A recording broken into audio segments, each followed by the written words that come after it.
Shalom Bapak Ibu Saudara terkasih dalam Tuhan, salam sejahtera bagi kita semua. Senang sekali saya dapat menjumpai Bapak Ibu semua untuk kembali menyampaikan sebuah renungan singkat. Tapi sebelumnya, mari kita berdoa.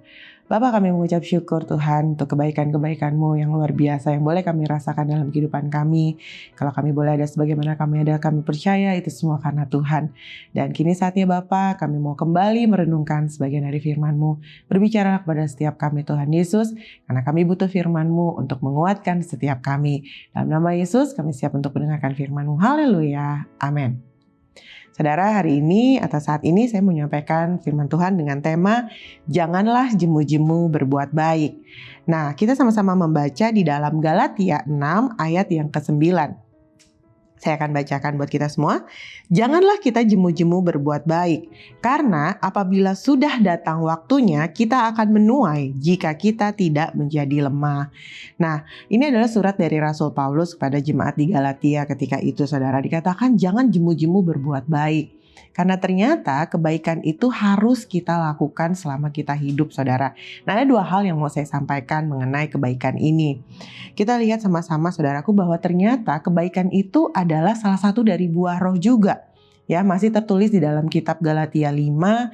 Kalau saudara baca Galatia 5 ayat 22 dan 23, ada 9 buah roh dan salah satunya adalah kebaikan, saudara. Jadi ini adalah sesuatu, jadi kebaikan ini adalah sesuatu yang kita hasilkan ketika kita hidup bersama dengan Roh Kudus atau kita hidup dipimpin oleh Roh. Jadi orang-orang yang adalah anak Allah, kita yang adalah anak-anak Tuhan, kita yang hidup dipimpin oleh Roh Tuhan, kita akan menghasilkan yang namanya kebaikan ini. Ya saudara ya. Nah, kita sama-sama melihat bahwa ada dua hal mengenai kebaikan ini. Yang pertama, kita lihat ayatnya terlebih dahulu, saudara. Di dalam Filipi 4 ayat yang kelima dikatakan, hendaklah kebaikan hatimu diketahui semua orang. Tuhan sudah dekat. Jadi yang pertama adalah berbuat baiklah kepada semua orang, kepada setiap orang, saudara. Karena ternyata ada beberapa orang atau ada orang-orang tertentu yang mereka hanya berbuat baik kepada 1-2 orang saja. Oh, saya hanya berbuat baik sama dia aja deh, gitu, sama yang lain enggak. Atau hanya berbuat baik kepada 1 atau 2 keluarga yang memang menjadi teman atau sahabat terdekat kita. Nah, itu tidak boleh demikian, saudara, karena firman Tuhan katakan bahwa kita harus berbuat baik kepada semua orang. Ya, semua orang yang memang kita temui, yang kita jumpai, yang kita tahu ataupun yang kita kenal, saudara, yang paling penting. Itu, saudaraku. Jadi orang-orang yang terdekat dengan kita ataupun orang-orang yang kita tahu, yang kita jumpai, saudara, kalau memang kita digerakkan untuk berbuat sesuatu atau berbuat baik kepada mereka, kita harus melakukannya. Firman-Nya katakan janganlah menahan kebaikan dari orang-orang yang memang harus mendapatkan kebaikan tersebut, saudara. Karena dengan jelas dikatakan hendaklah kebaikan hatimu diketahui semua orang. Kebaikan hati bermula dari hati, berarti saudaraku kebaikan itu tidak boleh pura-pura. Karena ada sebagian orang yang ternyata mereka berbuat baik hanya kepada seseorang hanya untuk memanfaatkan orang tersebut, saudara. Supaya saya mendapatkan sesuatu, saya harus berbuat baik nih sama dia. Tidak boleh seperti itu, saudaraku. Kebaikan yang lahir dari hati, yang tentu saja hati yang bersih, hati yang baik juga, saudaraku, itu lahir dengan tulus, saudara. Sehingga ketulusan hati kita atau kebaikan yang lahir dari hati yang tulus akan sampai kepada orang lain. Sehingga orang lain itu akan mengingat kebaikan-kebaikan yang pernah kita lakukan. Tanpa kita pernah mengingatnya, orang tersebut yang akan mengingatnya, saudara. Jadi ketika kita berbuat baik sama orang lain, biarlah orang lain itu yang menceritakan kepada orang lain, jangan kita. Kita tidak perlu menceritakan apa kebaikan-kebaikan yang pernah kita lakukan kepada orang-orang lain, saudaraku. Karena itu semua kita lakukan, biarlah Tuhan yang melihat segala sesuatunya. Karena di ayat yang tadi di awal di Galatia 6 ayat ke-9 dikatakan bahwa kita akan menuai. Kalau sudah tiba waktunya kita akan menuai. Terutama ketika engkau berbuat baik kepada orang-orang yang lebih lemah daripadamu. Saudara, itu yang paling penting. Kenapa kita harus berbuat baik kepada orang-orang yang lebih lemah dari kita? Karena supaya mereka tetap merasakan bahwa ternyata Tuhan itu baik. Bagaimana mereka dapat merasakan kebaikan Tuhan kalau mereka tidak melihat kebaikan-kebaikan itu dari orang-orang seperti kita, dari anak-anak Tuhan seperti kita? Kita harus benar-benar meneladani apa yang sudah Kristus lakukan. Bahwa dia tidak pernah memandang rendah orang lain. Dia tidak pernah memandang golongan tertentu. Dia baik kepada semua orang. Bahkan kepada orang yang paling berdosa sekalipun dia tetap berbuat baik. Ini yang perlu kita teladani dari apa yang telah Kristus lakukan ketika dia ada di dunia ini. Nah saudara, kembali lagi, berbuat baik kepada semua orang, kepada setiap orang. Jangan pernah memandang, oh saya mau baik kepada orang tertentu saja. Tapi berbuat baiklah kepada setiap orang supaya mereka melihat perbuatan-perbuatan baik kita dan memuliakan Bapa di surga. Itu yang paling penting. Nah yang kedua saudaraku, bicara tentang kebaikan atau bicara tentang janganlah jemu-jemu berbuat baik. Yang kedua adalah kita harus berbuat baik kepada orang yang berbuat jahat pada kita. Ya, berbuat baiklah kepada orang yang berbuat jahat pada kita. Ini penting saudaraku. Susah nggak melakukannya? Iya. Ini sulit untuk dilakukan, saudara. Kenapa? Karena memang secara manusia punya kecenderungan untuk membalas kejahatan dengan kejahatan. Kenapa? Karena itu adalah bentuk pertahanan diri mereka, ya kan? Bentuk pertahanan diri kita ketika kita mau berbuat baik sama orang, ketika kita tetap berbuat baik pada orang yang berbuat sama kita, itu wajar, saudara. Itu sesuatu yang normal dan itu tidak ada perbedaan antara kita dengan orang-orang yang tidak mengenal Tuhan.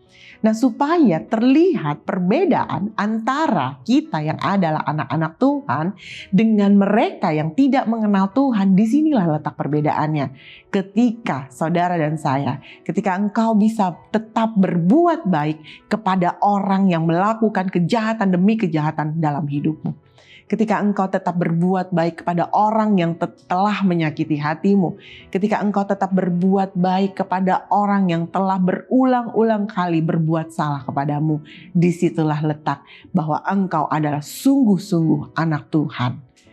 Saudara, firman-Nya katakan bahwa ketika kita berbuat baik terhadap orang yang berbuat jahat sama kita, kita seperti sedang menaruh bara api di atas kepala orang tersebut, saudara. Ya, biarkan dia sendiri. Tapi bagaimana Bu? Bagaimana kalau misalnya dia sudah buat jahat sama kita?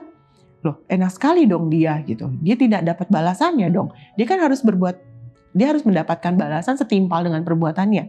Saudara, ingat dengan baik bahwa pembalasan adalah haknya Tuhan.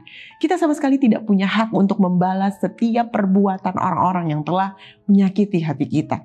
Percayalah saudara, ketika engkau tetap berbuat baik kepada orang yang telah berbuat jahat dan telah menyakiti hatimu, Tuhan telah melihatnya, Tuhan pasti melihatnya, dan Tuhan yang akan membalaskan setiap perbuatan orang-orang tersebut, saudara.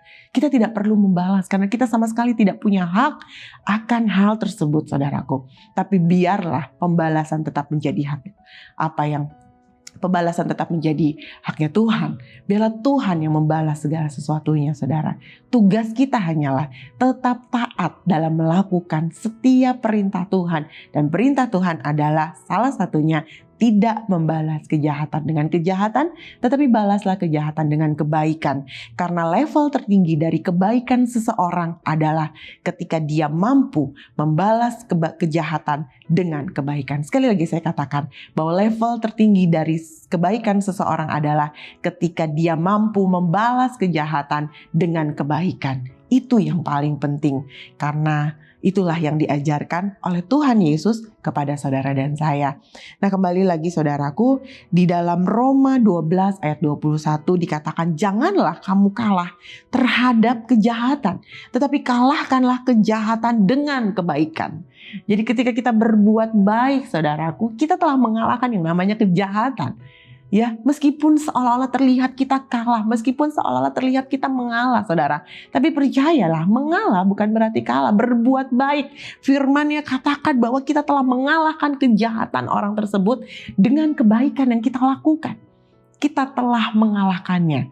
di hadapan Tuhan, kita telah mengalahkan kejahatan itu, saudaraku. Itu yang paling penting.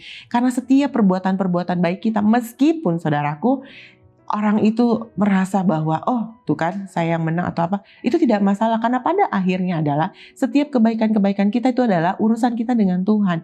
Itu adalah tentang kita dengan Tuhan, bukan tentang kita dengan orang-orang tersebut, saudara. Dan di dalam 1 Petrus 3 ayat 9 dikatakan, dan janganlah membalas kejahatan dengan kejahatan atau caci maki dengan caci maki, tetapi sebaliknya hendaklah kamu memberkati, karena untuk itulah kamu dipanggil, yaitu untuk memperoleh berkat, saudara. Firman-Nya dengan jelas katakan demikian, bahwa ketika engkau ingin diberkati oleh Tuhan, tetaplah taat dan setia dalam melakukan setiap perintah Tuhan yang telah tertulis dalam firman-Nya. Karena pada akhirnya segala sesuatu yang kita lakukan, kebaikan-kebaikan yang kita lakukan, kitalah yang akan menuainya dari Tuhan, saudara. Kitalah yang akan mendapatkan berkat dari Tuhan. Itu yang paling penting, saudaraku.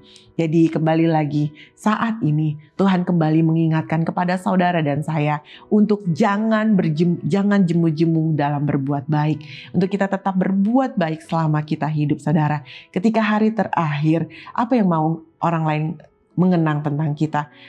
Engkau mau dikenang seperti apa? Engkau mau dikenang sebagai orang yang baikkah atau orang yang jahat? Itu kembali kepada apa yang kita lakukan selama kita hidup di dunia, saudara. Kalau kita mau dikenang sebagai orang-orang yang baik, yang pernah berbuat baik terhadap setiap orang, dan yang membekas di hati setiap orang, saudara, tetaplah jadi orang yang baik. Demikianlah firman Tuhan, mari kita berdoa. Bapa, kami mengucap syukur untuk firman yang telah kami dengar, Tuhan, bahwa sebagai orang-orang yang percaya, kami harus tetap berbuat baik dalam kehidupan kami kepada setiap orang dan juga kepada setiap orang-orang yang berbuat jahat terhadap kami. Karena kami tahu, Tuhan Yesus, bahwa segala sesuatu yang kami lakukan itu adalah untuk Tuhan. Terima kasih, Tuhan Yesus, dan aku berdoa untuk setiap umat-Mu, Tuhan Yesus, dimanapun mereka berada saat ini. Aku berdoa, Tuhan, biarlah yang sakit Engkau sembuhkan, yang lemah Engkau kuatkan, yang berduka Engkau hiburkan, Tuhan Yesus. Dan aku percaya kasih, damai sejahtera, dan sukacita yang dari surga senantiasa melingkupi anak-anak-Mu, Tuhan. Terima kasih, Tuhan Yesus. Dalam nama Yesus kami berdoa dan mengucap syukur. Haleluya. Amin. Tuhan Yesus memberkati. Shalom.